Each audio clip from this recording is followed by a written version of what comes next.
Hey there, ladies and gentlemen. We are south of Weatherford in a development called Eagles Bluff. One bluff, multiple eagles. We are working right now to build a Grand Steinbeck. Before we go inside, I just wanted to kind of point out some of the architecture of the building. This neighborhood is a higher end neighborhood, and you'll see that there's not a forward-facing garage like our standard Steinbeck. So we had to reconnoiter things a little bit. This actually does have the somebody's cave on it, so we had to move that around a little bit to get a side entry garage, and I really liked how it turned out. So we've got a little bit of cedar on the front like we like to do to bring in the natural elements. Where you see the Tamlin wrap here, that's going to be a black brick. Let's hop inside and we'll show you around a little bit. Okay, poof, we're inside now. So we're about to insulate this place and put up the drywall.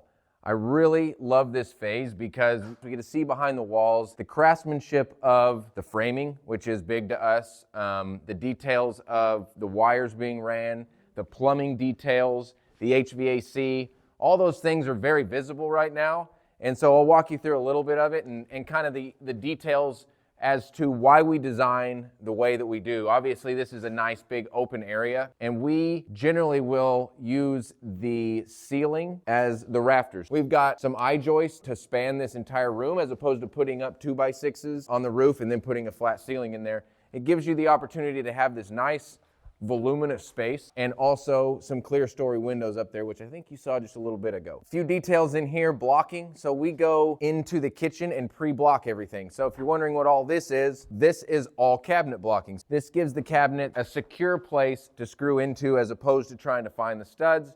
It gives it just that next level of strength. These are an LSL stud, so it's an engineered stud for tall walls. So a lot of times you get 16 or a 20-foot 2x4, it's all twisted, it's crowned, it's junk. What we use these for is when we have tall walls, we want to make sure everything is very plumb level and square. These help us do that on tall 2x4 walls. Yeah, this room, kitchen, living, dining here, nice big windows. They've got a really beautiful creek down in there. So this is on, I think, 2.5 acres. Kids can run and play. As you walk in the door, you get to really see the view.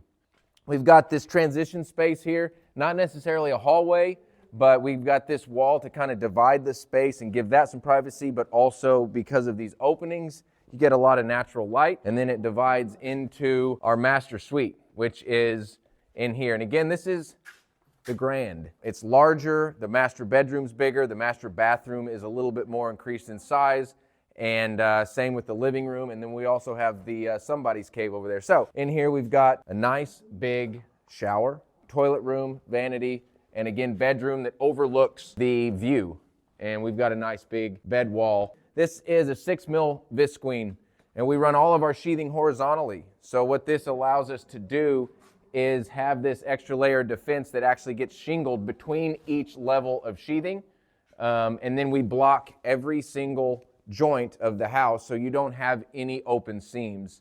Moving over to this side of the house, we've got 2 bedrooms over here. Again, most of our homes, we like that separation. So you've got the master ensuite on that side, and then we've got 2 bedrooms on this side with an ample bathroom here. Vanity, toilet, bathtub, again, natural light. Try to get it in every room, and a nice little linen closet here. This is the office, and they opted to create this into an office with an ensuite. So the Grand, if you have this office/transition area that could be a bedroom or an office or whatever you want it to be, this also has its own bathroom, which is nice. The cave, if you will, is in here. I'm going to step over.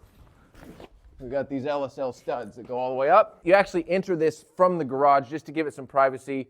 If you're a stay-at-home working dad or you work from home as a mom, this gives you a little bit of privacy. You actually have to go through the garage and enter from the garage to get in here. And again, with this being a side entrance garage, the cave is usually on the other side of this garage, so it's even a little bit more separated, but this just gives this room a little bit of privacy.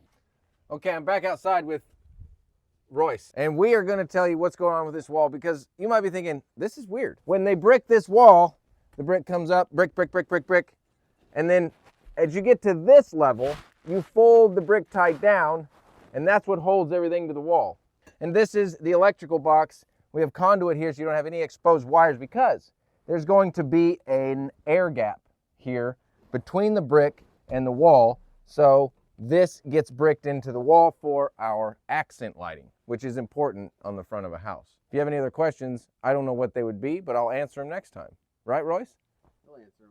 I'll try. And we'll see you at another time in another place.